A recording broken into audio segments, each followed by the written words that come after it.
Imagine standing in your wedding dress moments away from walking down the aisle when your future mother-in-law grabs your arm and whispers, "We need to talk, right now. It's about my son." 200 guests are seated. The music is ready. Your bouquet is trembling in your hands. And in 10 minutes, everything you thought you knew about the man you're about to marry will be shattered by a confession so shocking that you'll cancel the wedding on the spot. But here's the twist that will haunt you for years. That confession was a lie, a calculated, deliberate lie designed to destroy your happiness. This is the story of Sarah Mitchell, a bride who trusted the wrong person, a groom who lost everything, and a mother whose jealousy knew no bounds. If stories about betrayal, wedding drama, and the dark side of family relationships fascinate you, make sure to subscribe.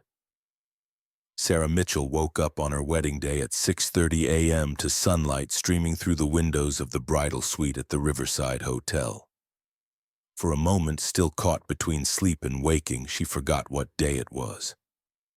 Then memory rushed back and her heart began to race with a mixture of excitement and nerves that made her feel like she might float right off the bed. Today was the day she would marry Daniel Cooper, the man she had loved for 4 years, the man who made her laugh until her stomach hurt, the man who brought her coffee in bed every Sunday morning and knew exactly how she liked it. Today, in front of 200 friends and family members, she would promise to spend the rest of her life with him. Sarah sat up and looked around the suite. Her wedding dress hung on the closet door, a vision of white lace and silk that had taken 6 months to choose. Her bridesmaids were still asleep on the various beds and couches, having stayed up too late the night before celebrating at the rehearsal dinner. Everything was perfect. Everything was exactly as she had dreamed.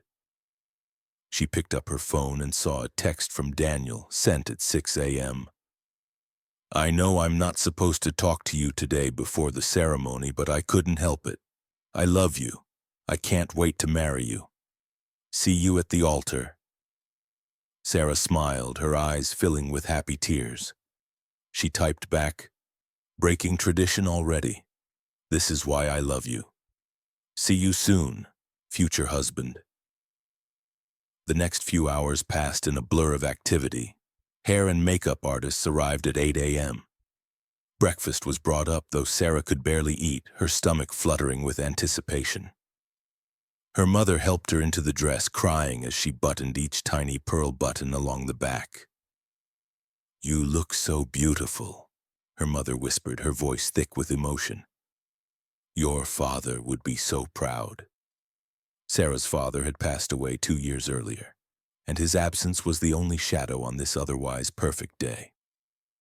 Her older brother James would walk her down the aisle instead, a responsibility he took seriously enough that he had already cried twice that morning.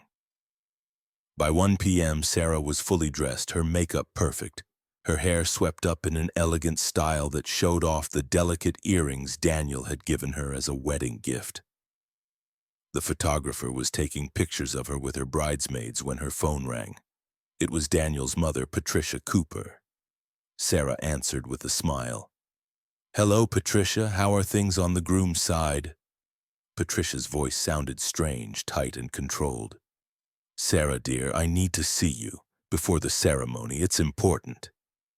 "Oh, of course. Is everything okay? Is Daniel all right?" "Daniel is fine, but I really need to speak with you privately. Can you meet me in the small sitting room on the 2nd floor, just you, no bridesmaids?" Sarah's smile faltered slightly. Something in Patricia's tone set off a small alarm bell in the back of her mind. "Is something wrong?" "Please, Sarah, just come down. It won't take long." Sarah agreed, handed her phone to her maid of honor, and made her way down to the 2nd floor, her heart beginning to beat faster for entirely different reasons now. Patricia was waiting in the sitting room, pacing back and forth, her hands twisting together nervously. "Patricia, what's wrong? You're scaring me."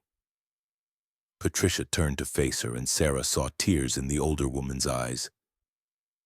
Sarah, I'm so sorry, I'm so sorry, but I can't let you marry my son without knowing the truth. Sarah felt the floor tilt beneath her feet. What truth? What are you talking about? He's been cheating on you, Patricia said, the words coming out in a rush. For the past 6 months. With a woman named Rebecca, she's pregnant with his child. The world stopped. Time stopped. Sarah's breath stopped. She stared at Patricia, unable to process what she was hearing. That can't be true. Daniel wouldn't. I saw them together, Patricia continued, tears streaming down her face now. 3 weeks ago. They were at a restaurant across town. They didn't see me. But I saw the way he looked at her, the way he touched her hand. And yesterday she came to me. She told me she's pregnant and that Daniel is the father. She wanted me to know before the wedding. Sarah felt like she was falling, tumbling through space with nothing to grab onto. Why? Why would she tell you? Because she's in love with him. She thought I should know that my son is making a mistake marrying you when he loves someone else, when he's about to become a father with her. Sarah's legs gave out and she sank onto the nearest chair, her beautiful dress pooling around her like a white puddle. Her mind was racing, trying to find an explanation, trying to make sense of this impossible information. I don't believe you, she whispered. Daniel loves me. He would never. I didn't want to believe it either, Patricia said, kneeling in front of Sarah and taking her hands. You have to understand. This is killing me. But I couldn't let you walk down that aisle and promise your life to him without knowing the truth. You deserve better than this. Better than a man who would betray you on your wedding day. Sarah's mind flashed through the past 6 months. Had there been signs? Had Daniel been distant? She tried to remember, but everything was blurring together. He had been working late more often. He had been distracted sometimes. But she had just assumed it was wedding stress, career pressure, normal life things. Where is she now? Sarah asked, her voice sounding strange and hollow. This Rebecca, where is she? I don't know. She gave me her number. She said if you wanted to talk to her, she would tell you everything. Patricia handed Sarah a piece of paper with a phone number written on it. Sarah stared at the numbers, her hands shaking so badly she could barely hold the paper. What should I do? She whispered, not really asking Patricia, but asking the universe, God, anyone who might have an answer. You should confront him, Patricia said firmly. You should call off this wedding until you get answers. Don't marry him until you know the truth, Sarah, please. Sarah looked at her watch. It was 1:45 p.m. The ceremony was supposed to start at 2 p.m. In 15 minutes, she was supposed to walk down the aisle to Daniel. In 15 minutes, her life was supposed to begin. Instead, it felt like it was ending. Sarah sat in the small sitting room, her wedding dress feeling suddenly heavy, like it was made of lead instead of silk. Her mind was spinning, unable to settle on a single coherent thought. Patricia stood nearby, dabbing at her eyes with a tissue. I know this is terrible timing. I know you must hate me right now, but I couldn't live with myself if I let this happen. Does Daniel know you're telling me this? Sarah asked, her voice barely audible. No, he has no idea, and I haven't confronted him either. I wanted to give you the choice of how to handle this. Sarah looked at the phone number in her hand. Call this woman, this Rebecca. Hear her confirm that she's pregnant with Daniel's child. The thought made her stomach turn. Her maid of honor, Jessica, burst into the room. Sarah, there you are. We need to start lining up. The ceremony starts in... She stopped, seeing Sarah's face. What's wrong? What happened? Sarah couldn't speak. She just shook her head, tears beginning to fall, ruining the makeup that had taken an hour to perfect. Jessica looked at Patricia with suspicion. What did you do? I told her the truth, Patricia said quietly. something she deserved to know before making the biggest commitment of her life. "What truth?" Jessica demanded, moving to Sarah's side and taking her hand. Sarah finally found her voice. "Daniel's been cheating on me. There's another woman. She's pregnant." Jessica's face went white. "That's impossible. Daniel would never." "That's what I said," Sarah whispered. "But Patricia saw them together, and the woman contacted her, gave her a phone number."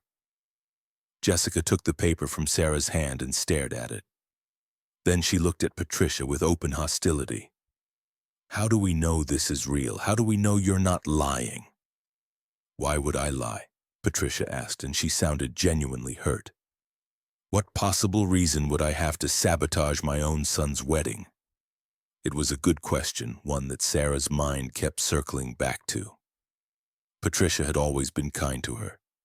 A bit overprotective of Daniel, perhaps. A bit too involved in their relationship decisions, but never cruel. Never manipulative. Why would she lie about something this devastating? Unless it was true.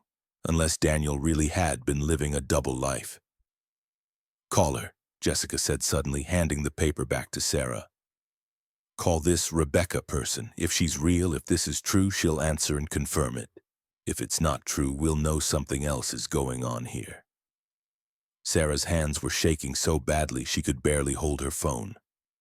She dialed the number with trembling fingers and put the phone to her ear. It rang once, twice, 3 times. Then a woman's voice answered. "Hello?" Sarah's throat closed up. She couldn't speak. "Hello, is someone there?" the voice asked again. Jessica gently took the phone from Sarah's hand. "Is this Rebecca?" A pause. "Yes. Who is this?" "This is Sarah Mitchell's maid of honor. Sarah is about to marry Daniel Cooper. Are you the woman who's been sleeping with him?" Another pause, longer this time. Then, "I don't know what you're talking about. I don't know any Daniel Cooper." The relief that flooded through Sarah was so intense she thought she might pass out. "She says she doesn't know him," she told Patricia. "She says," but Patricia's face had gone even paler.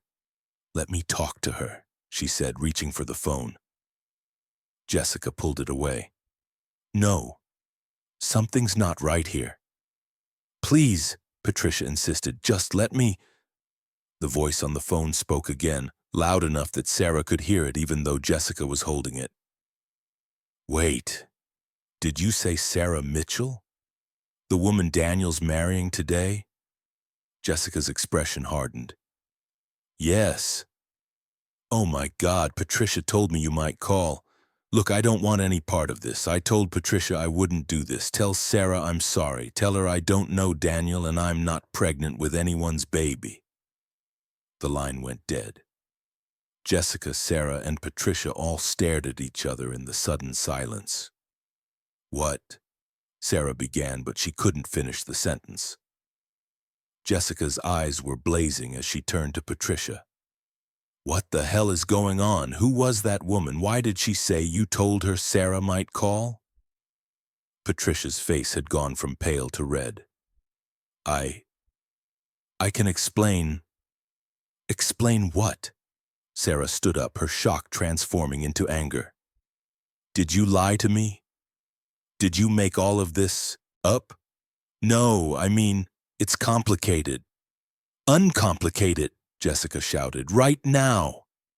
Patricia sank into a chair, her whole body seeming to deflate. When she spoke, her voice was small and defeated. "There is no affair. There is no pregnancy. I made it up." The words hung in the air like smoke. Sarah felt like she'd been punched in the stomach. "You what?" Jessica's voice was so loud that Sarah flinched. Patricia wouldn't meet their eyes. "I made it up. All of it. The affair, the woman, the pregnancy, none of it was real." Sarah felt like the room was spinning. "Why? Why would you do that to me? To your own son?" Patricia looked up, and for the first time Sarah saw something ugly in her expression, something possessive and desperate. "Because you're not right for him. You're taking him away from me. He's my son, my only child, and you're stealing him. Jessica moved between Patricia and Sarah protectively. You need to leave right now. Sarah, you have to understand, Patricia pleaded, standing up. Daniel is all I have. His father died when he was 10. I raised him alone. We've always been a team, just the two of us. And then you came along and suddenly I wasn't enough anymore. He chose you over me over and over again. I couldn't bear to lose him completely. So you tried to destroy his wedding? Sarah's voice was shaking with fury. You tried to ruin his happiness because you're jealous? I thought if you called it off, if you walked away, he would realize that you weren't strong enough for him, that you didn't really love him, that he was better off with just me. Jessica pulled out her phone. I'm calling security. You're insane. Wait, Sarah said quietly. Both women looked at her. Sarah's mind was working through the implications, through the timeline. The woman on the phone, who was she? Patricia hesitated. An actress. I hired her. I gave her a script, told her what to say if you called, but I guess she couldn't go through with it. An actress, Sarah repeated numbly. You hired an actress to help you destroy your son's wedding. The full weight of the deception was settling on Sarah now. This woman had planned this, had orchestrated it, had looked Sarah in the eye and lied with tears streaming down her face, all to break up her son's relationship. Jessica was already on the phone with hotel security. Within minutes, 2 security guards arrived. Patricia was escorted from the building, still trying to explain, to justify, to make Sarah understand. After she was gone, Sarah and Jessica stood in the sitting room in silence. The wedding starts in 5 minutes, Jessica said finally. What do you want to do? Sarah looked down at her dress, at the bouquet that had been placed on the table. I need to talk to Daniel. I need to tell him what his mother just did. Do you still want to marry him? It was a fair question. Sarah thought about it. Daniel hadn't lied to her. Daniel hadn't betrayed her. But his mother had in the most calculated way possible. And Sarah would have to deal with that woman for the rest of her life if she married into this family. I don't know, Sarah admitted. But I can't walk down the aisle right now. Not like this, not with all these people waiting and not knowing what just happened. I need time, Jessica nodded. I'll tell the wedding planner. We'll make an announcement that the ceremony is postponed. You go talk to Daniel. Sarah made her way through the hotel to the groom's suite, her dress trailing behind her. She knocked on the door and Daniel opened it, looking perfect in his tuxedo, his face lighting up when he saw her. You're not supposed to see me before the wedding, he said with a laugh. Then he saw her expression and his smile faded. Sarah? What's wrong? Have you been crying? Sarah walked into the room. Daniel's groomsmen quickly excused themselves, sensing the seriousness of the situation. When they were alone, Sarah told him everything. About Patricia pulling her aside, about the accusations of an affair and pregnancy, about the phone call to the actress, about Patricia's confession. Daniel's face went through several emotions: confusion, disbelief, anger, and finally a deep hurt that made Sarah's heart ache for him. My mother did this, he whispered. My mother tried to sabotage our wedding. She said I was taking you away from her, that you're all she has. Daniel sat down heavily on the couch, his head in his hands. Oh my God, Sarah, I am so sorry. I knew she was having trouble adjusting to us getting married, but I never imagined she would do something like this. Sarah sat beside him, careful of her dress. Did you know she felt this way? That she resented me? I knew she was struggling with the idea of me moving away. We've lived in the same town my whole life. I see her almost every day. And yes, I knew she wished we would stay nearby instead of moving to Chicago for my new job. But this This is beyond anything I could have predicted. They sat in silence for a moment. Then Daniel took Sarah's hands in his. Do you still want to marry me? Sarah looked into his eyes, the eyes she had fallen in love with 4 years ago. I don't know what I want right now. I'm so confused. I'm so hurt. Your mother looked me in the eye and lied to me with such conviction that I believed her. For those few minutes, I believed you had betrayed me, that our entire relationship was a lie. Do you know how that felt? I can't imagine, Daniel said, his own eyes filling with tears. I'm so sorry she put you through that. And if we get married, she'll be my mother-in-law. I'll have to see her at holidays, at family events, knowing what she did, knowing that she tried to destroy us. We don't have to see her, Daniel said quickly. I'll cut her out of my life if that's what you need. What she did is unforgivable. But even as he said it, Sarah could see the pain in his eyes. Patricia was his mother, his only parent. Cutting her out would destroy him no matter how much he said otherwise. I need time, Sarah said finally. I can't make this decision right now. Not with 200 people downstairs waiting for a wedding. Not with my head spinning and my heart breaking. I need time to think, to process all of this. Daniel nodded, though she could see his heart breaking too. I understand. What do you want to do about today? About the ceremony? We postpone it. We tell everyone there's been a family emergency and we need to reschedule. We don't tell them what really happened. Not yet. Okay, Daniel agreed. Whatever you need. They made the announcement together, standing at the front of the church and telling the assembled guests that due to unforeseen circumstances, the wedding would be postponed. People were confused, concerned, but respectful. They cleared out slowly, leaving Sarah and Daniel standing in the empty church. Sarah went back to her hotel room, changed out of her wedding dress, and went home. Alone. The days following the canceled wedding were the darkest of Sarah's life. She stayed in her apartment, ignoring phone calls and texts from everyone except Jessica, who checked on her daily. Daniel called and texted repeatedly, but Sarah couldn't bring herself to respond. Every time she thought about him, she thought about Patricia's face, Patricia's lies, Patricia's tears. Real tears, shed for a fabricated crisis, all designed to manipulate Sarah into walking away. The worst part was that it had almost worked.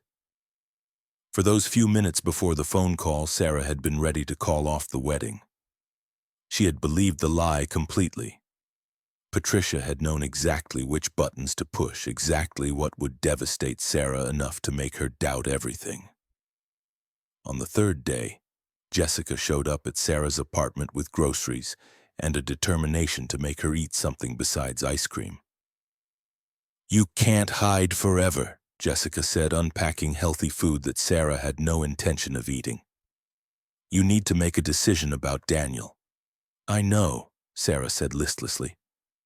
I just don't know what the right decision is. Do you love him? Yes, of course I do. Does he love you? Yes. Did he do anything wrong? Sarah was quiet for a moment. No, he didn't. Then why are you punishing him for his mother's actions? Because I can't separate the two, Sarah admitted.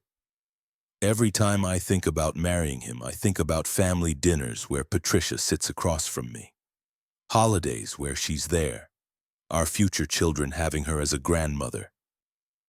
How can I build a life with Daniel knowing that woman is part of the package?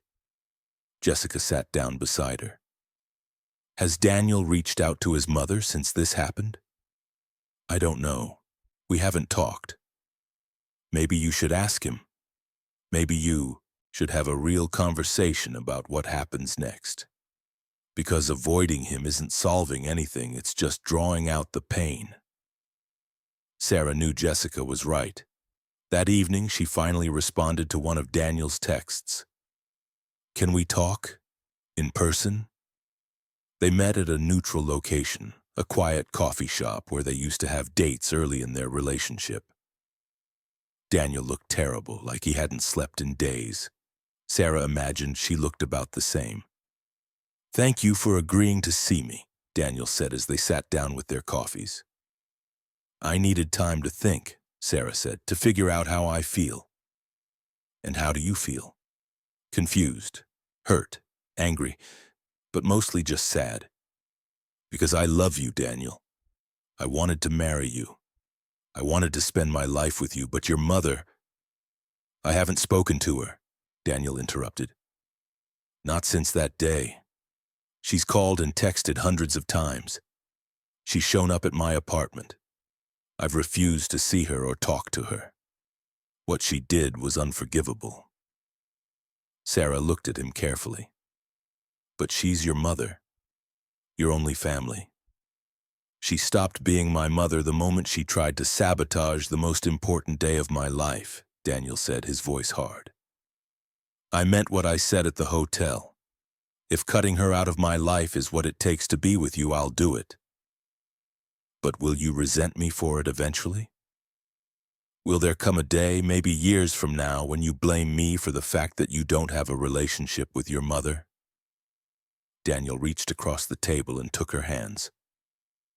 "Sarah, listen to me. What my mother did wasn't just about being overprotective or having separation anxiety. It was calculated.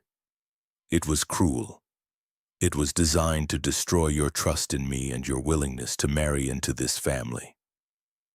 She knew exactly what she was doing, and I cannot, will not, have a relationship with someone capable of that kind of manipulation, not even if that someone is my mother." Sarah wanted to believe him, but she had seen the pain in his eyes when he talked about cutting Patricia out. What if she gets sick? What if something happens to her? Would you really refuse to see her? "I don't know," Daniel admitted. "Maybe not. But I know that any relationship I have with her going forward would be on very different terms. She would never be welcome in our home. She would never be alone with our children if we have them. She would never again have the power to hurt you or manipulate our lives." It was more than Sarah had expected. She could see that Daniel meant every word. "I need you to understand something," Sarah said slowly. "What she didn't just hurt me. It made me doubt everything.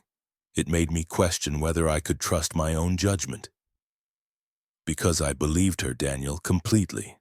I looked at this woman who had been nothing but kind to me for 4 years, and I believed every word of her lie. What does that say about me?"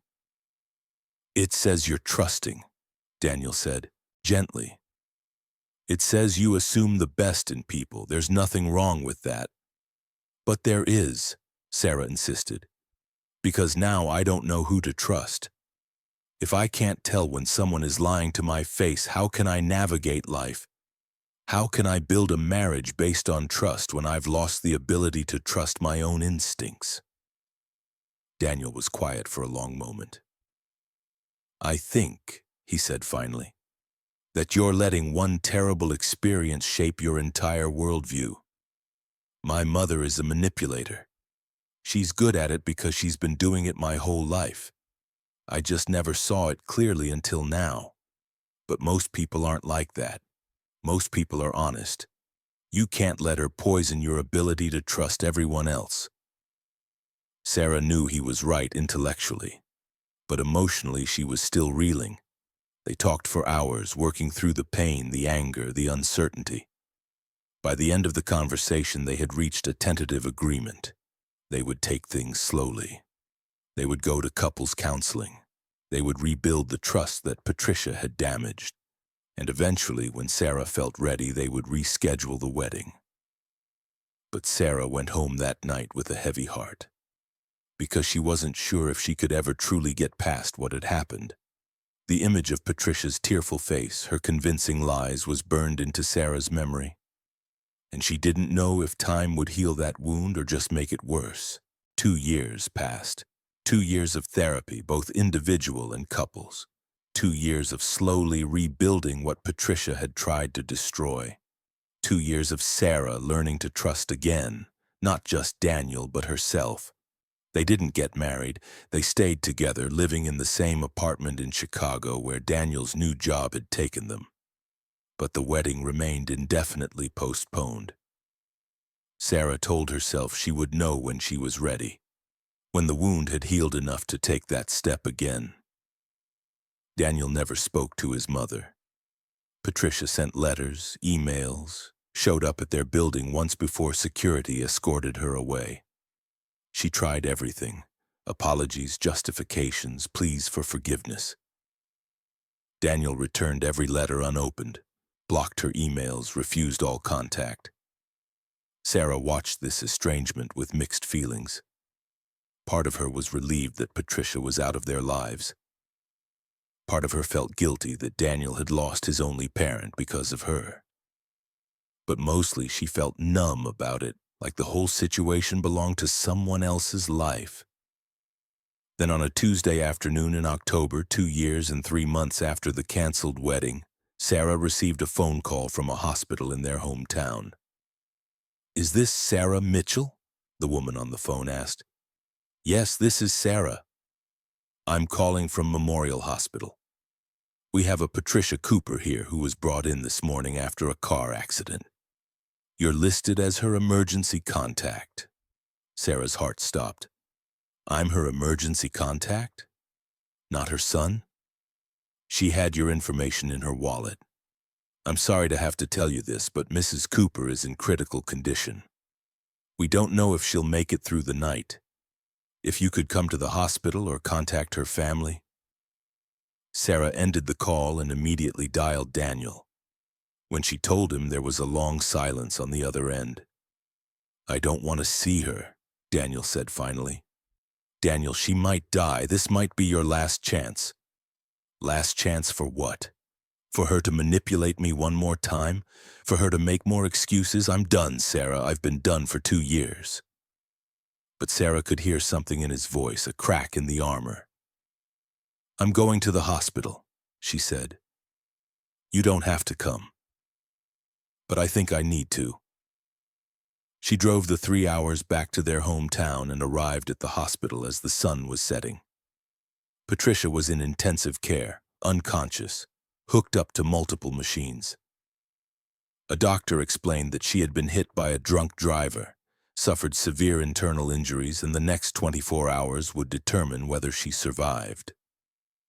Sarah sat in the waiting room, not sure why she was there or what she hoped to accomplish. Around 9 p.m., Daniel walked in. He looked exhausted, conflicted, but he was there. "I couldn't stay away," he admitted, sitting beside Sarah. "I'm still angry at her. I still don't forgive her, but she's my mother. And if she dies without me at least trying to understand why she did what she did." They sat together through the night. At 3 a.m., a nurse told them Patricia had woken up and was asking for Daniel. He went in alone. Sarah waited, her stomach in knots. 20 minutes later, Daniel emerged, looking shaken. "What did she say?" Sarah asked. Daniel sat down heavily.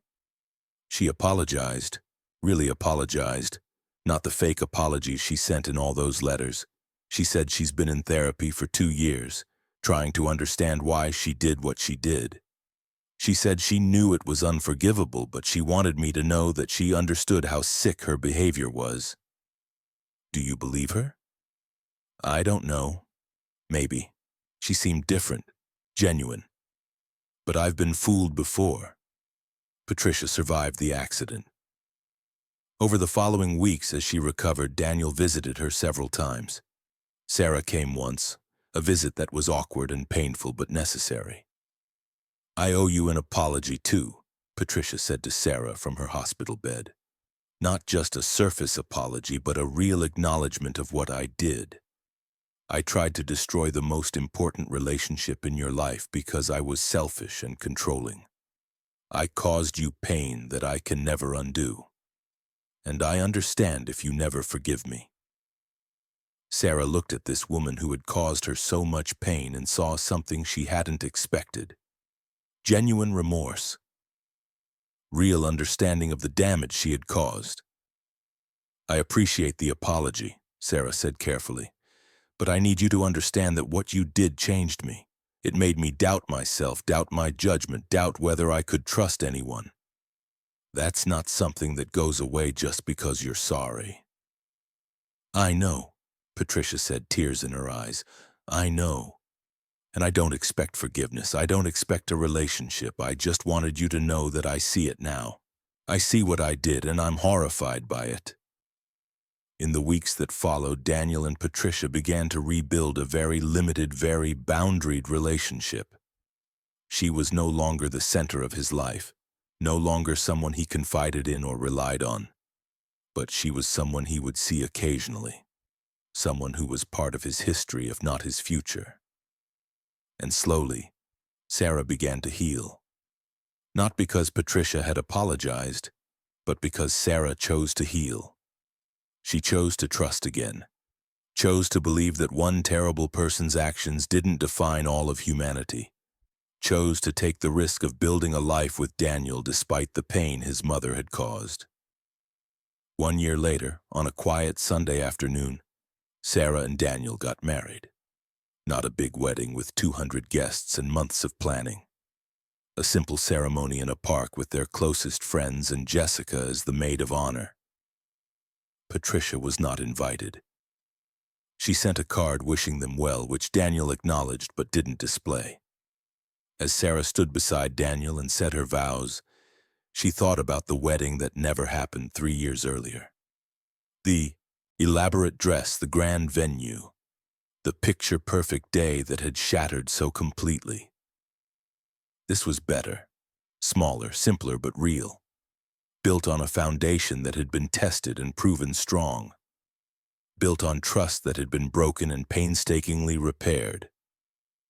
When Daniel kissed her at the end of the ceremony, Sarah felt something she hadn't felt in 3 years. Certainty. She was exactly where she was supposed to be with exactly who she was supposed to be with, having survived something that could have destroyed them. They had chosen each other again, this time with full knowledge of what that choice meant and what it cost.